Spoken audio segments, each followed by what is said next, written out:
فترى ان اقول للناس لا تاخذوا عنه قال سفيان بلى قال عبد الله فكنت اذا كنت في مجلس ذكر فيه عباد اثنيت عليه في دينه واقول لا تاخذوا عنه.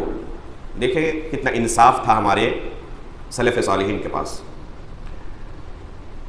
یہ اثر اس باب میں بہت اہم ہے کہ ایسے لوگوں کے ساتھ کیا تعامل اختیار کیا جائے.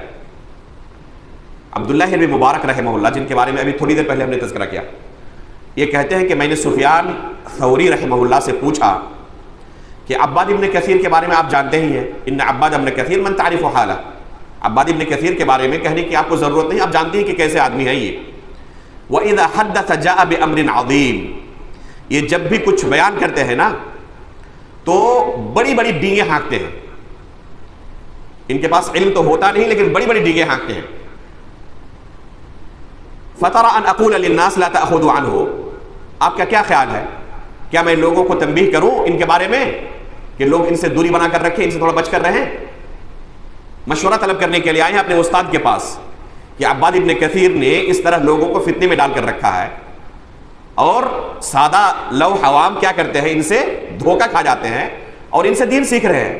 آپ جانتے ہیں کہ وہ بندہ کیا بیان کرتا ہے، تو آپ کا کیا مشورہ ہے، ان کے بارے میں لوگوں کو تنبیہ کروں یا نہ کروں، خاموش رہوں؟ تو سفیان ثوری رحمہ اللہ اپنے شاگرد کو کیا جواب دے رہے ہیں؟ قال سفیان بلا. تو سفیان ثوری رحمہ اللہ نے کہا ضرور بالضرور آپ کو یہ کام کرنا چاہیے.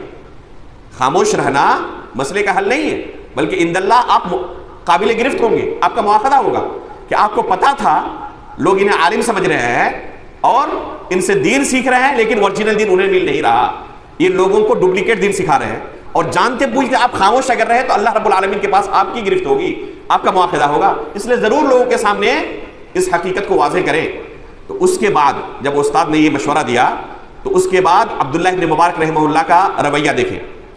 قال عبداللہ فکنت اذا کنت فی مجلس ذکر فیہ عباد، اس دن کے بعد سے کسی بھی مجلس میں اگر عباد ابن کثیر کے بارے میں کوئی چرچا ہوتا، کسی مجلس میں لوگ بیٹھے ہوئے ہیں اور اس مجلس میں عباد ابن کثیر کا چرچا شروع ہو گیا، لوگوں نے ان کے بارے میں کچھ بیان کیا، اگر مجلس میں موجود ہوتا تو کیا کہتا؟ اثنیت علیہ فی دینہ، ان کی دینداری، پرہیزگاری، تقوی، امانت کے بارے میں بہت تعریفیں کرتا کہ یہ عباد ابن کثیر ہے نا، انتہائی نیک، متقی، پرہیزگار آدمی تھے. ان کے بارے میں تعریفوں کے پل باندھ دیتا میں. عبداللہ مبارک کہتے ہیں اور آخر میں کہتا لا تأخذوا عنہ، لیکن ان سے تھوڑا بچ کر رہیں، ان سے دین نہ سیکھیں. یہ اپنے طور پر تو انتہائی متقی اور فاضل آدمی تھے، لیکن یہ اس قابل نہیں ہے کہ ان سے دین بھی سیکھے آپ.